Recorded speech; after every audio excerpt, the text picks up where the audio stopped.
বান্ধবী আমার। রোগা হয়ে গেছিস খুব। হ্যাঁ আঙ্কেল আঙ্কেল ভালো আছিস? যাব। এই দেখো বাড়ির কাছ থেকে আমরা টোটো পেয়ে গেলাম, কিন্তু দেখো এখানকার কি অবস্থা বাড়ির সামনে। কি হলো মাছ কাটতে গিয়ে এত রাগারাগি কিসের, এত কান্নাকাটি কিসের? মাছ কাটতে গিয়ে কান্না শুরু করে দিয়েছে আমার মা। দেখো দেখি দেখি মুখটা। দেখো বাবা দাদুকে ডেকে নিয়ে আয়, দাদু এত এত মাছ নিয়ে আসে। যা যা। দেখো কতগুলো মাছ এনেছে, আমরা 2জন মানুষ 3জন মানুষ এত মাছ নিয়ে আসে। মার এমনিতে কোমরে ব্যথা শরীর ব্যথা, তো এতগুলো মাছ নিয়ে এসছে। দেখো বাবা এত বড় বড় মাছ। এই দেখো এটা কে ছাড়াবে? টুইটি ছাড়াবে। গুড মর্নিং সকলকে, কেমন আছো সকলে? আশা করি সকলে ভালো আছে, সুস্থ আছে। তো আমিও ভালো আছি। মৌসুমী দীক্ষা লাইফস্টাইলে তোমাদের স্বাগত জানাই। আর এখন ঘড়িতে বাজে সকাল 10টা থেকে আজকে ভিডিওটা স্টার্ট করছি। আর সকালবেলা তোমরা দেখলেই বাবা কত মাছ এনেছে। আর প্রত্যেক দিন মা মাছ কাটতে কাটতে কান্না শুরু করে দেয় বা রাগারাগি করে, কারণ মার তো প্রচণ্ড কোমরে ব্যথা আর এত মাছ খাওয়া যায় না এই গরমে। আর বাবা তো কথা শুনেই না, একটা তো আনবে, তার মধ্যে আবার ঘাড়ের মধ্যে আবার আর একটা নিয়ে চলে এসেছে। এই দেখো, আর ওই মাছটা একদমই ছোট আর সাইডে কাটা। কি জানো কি মাছ? চাদা মাছ। তো এই দেখো এখন যে মাছগুলো কাটছে, তো বাবা দাদা আসলে আজকে বকুনি দিবি, ঠিক আছে? আর মাম্মা এক্ষুনি ঘুম থেকে উঠলো, মামামের বাবা ফোন করেছিল, আমরা কথা টথা বললাম। আর এখন হচ্ছে আমি শার্ট করে এসছো না, শার্ট করে দাও।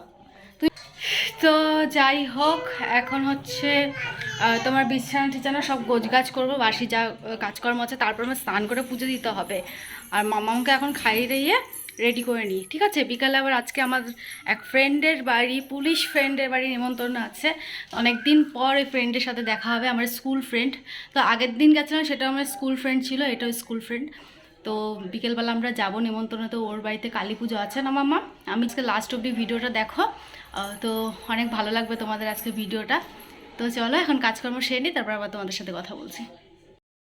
আর এই দেখো বাবা এখন হচ্ছে জল দিচ্ছে। তো তোমরা বুঝতে পারছো কি না জল দিচ্ছে কিসের জন্য, দেখতেই পাচ্ছ আমাদের এখানকার কি অবস্থা। আর দেখো একটা ঠাকুর চলে গেল, আজকে মনে হয় এই পাড়াতেও একটা পুজো আছে। তো আমাদের এই পাড়ায় তোমার পাইপ লাগাচ্ছে, জলের পাইপ। তো 3-4 মাস হলো আমাদের এই কষ্ট ফেস করতে হচ্ছে, জানো? তো মন্দিরটার দেখো কি হাল, মন্দিরটা পুরো ধুলো বালিতে একদম একাকার হয়ে যায়। তো এগুলো পরিষ্কার করতে প্রচুর কষ্ট হয়। আর এর জন্য বাধ্য হয়ে মা আরও গাছ লাগাতে বাধ্য হয়েছে, তাড়াতাড়ি কাজটা লাগিয়ে নিয়েছে যাতে ঠাকুরের মুখে যাতে তোমার ধুলাটা না লাগে। তো এখন তাও একটু ভেতরে ধুলা লাগে না, কিন্তু বাইরের অবস্থা খুবই খারাপ। দেখো আমি স্নান করে তোমার ওড়না পেঁচিয়ে চলে এসেছি, স্নান ছাড়া তো আমি মন্দিরে ঢুকতে পারবো না, এর জন্য স্নানটা করেই আসলাম। এখন দেখো এগুলো পরিষ্কার করব। আর এগুলো পরিষ্কার করতে অনেকটাই সময় লাগে।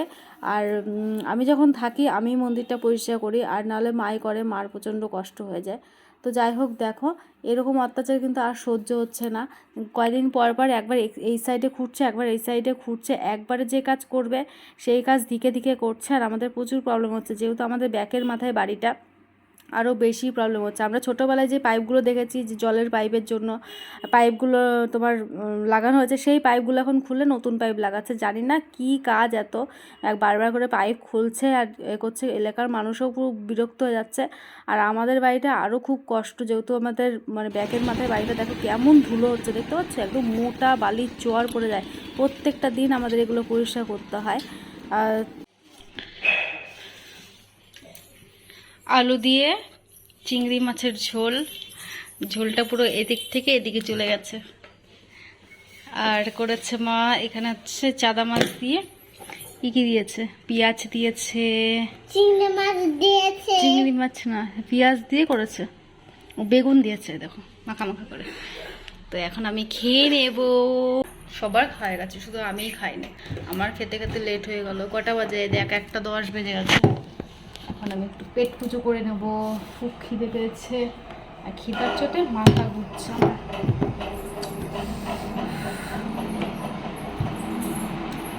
টেস্টি টেস্টি, তুমি খাবে? করে খাবে এই যে দাদু ফোন দিয়ে আসলাম।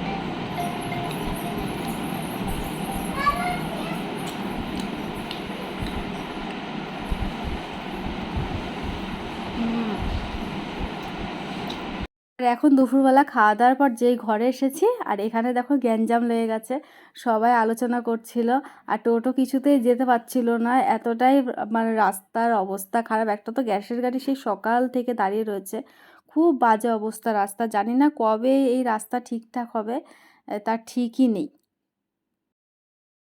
তো আমরা এখন রেডি হয়ে গেছি, মাম্মা এক্ষুনি ঘুম থেকে উঠলো, ওই জন্য মাম্মাকে এরকম লাগছে, দেখো ঘুমের ঘড়ি কাটেনি। তো এখন ঘড়িতে বাজে দেখো 5টা বেজে গেছে, 5:30, অনেকটা লেট হয়ে গেছে। আর যেহেতু অনেকটাই গরম, ও বলেছিল বিকেলে যেতে, তাই আমরা এক্ষুনি যাচ্ছি, কারণ রোদটা কমলো, তারপরে ভীষণ গরম বাইরে। আর তোমরা জানোই আমাদের এখানে রাস্তার কাজ হচ্ছে, তাহলে আমরা কিভাবে রয়েছি, এই ধুলো বালিতে সব দরজা জানলা সবসময় আটকানো রয়েছে, দমটা পুরো বন্ধ হয়ে আসছে এরকম অবস্থা। তো আমি দেখো এই হ্যান্ডলুমের শাড়িটা পরলাম, এটা আমি ছাদে পেয়েছিলাম। আর ওই দেখো মা ওখানে রেডি হয়েছে, মা একটা জামদানি পরেছে। তো চলো এখন যাই। এই দেখো আমরা বেরিয়েছি আর আমাদের রোডের অবস্থা দেখো, একবারে জ্যাম পুরো, টোটোতে যাবো কী করে তাই ভাবছি এখন।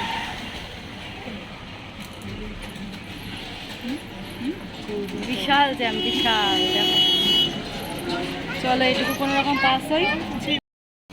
এই দেখো বাড়ির কাছ থেকে আমরা টোটো পেয়ে গেলাম, কিন্তু দেখো এখানকার কি অবস্থা, বাড়ির সামনে জ্যাম, জ্যামে পড়ে গেছে। নোংরা নিবি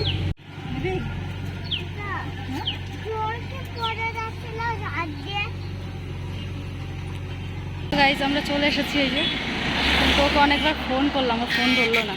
চলো যাই বাড়ির দিকে। ওই তোর বাবা, ওই তোর বাবা, চলো। পুলিশ বান্ধবী আমার, রোগা হয়ে গেছিস খুব। হ্যাঁ তুই তো যাবি না, আমি চলে আসলাম, খুব ব্যস্ত। এটা পুলিশ মিমি, কিন্তু পুলিশ, হ্যাঁ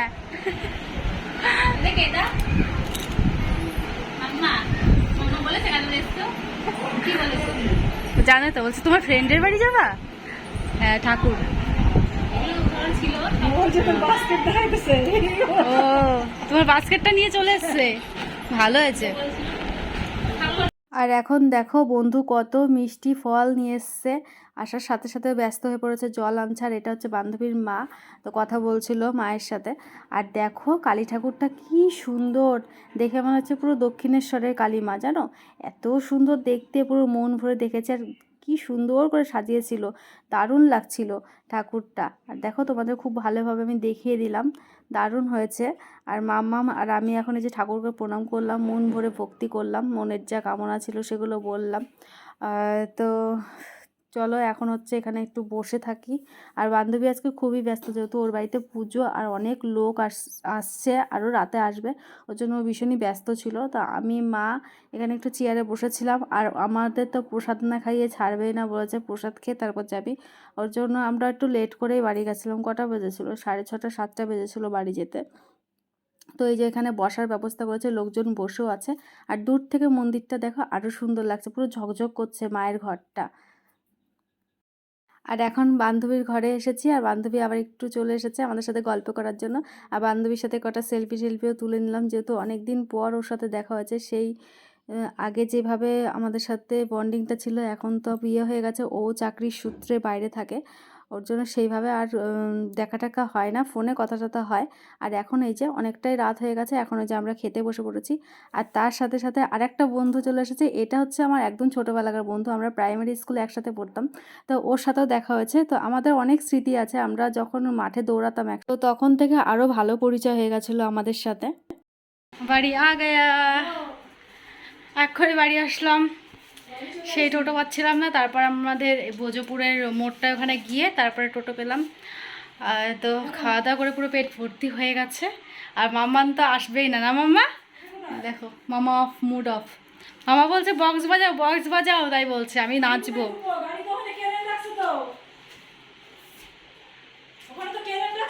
তারপরে ওই বাবা ফোন করেছে, বাবার সাথে কথা বলছে। তো তারপর অনেক মজা হলো। আর একটা বন্ধু এসেছিলো, ওর সাথেও দেখা হয়ে গেল অনেক দিন পর। আর আমার এই বান্ধবীটার সাথে অনেক দিন পর দেখা হলো। তো চলো আজকে ব্লগটা এখানেই শেষ করি। এখন শাড়িটাই চেঞ্জ করব, একটু রেস্ট নেব। তো চলো টাটা। আজকে ব্লগটা কেমন লাগলো তোমরা অবশ্যই কমেন্টে জানাবে। বাই।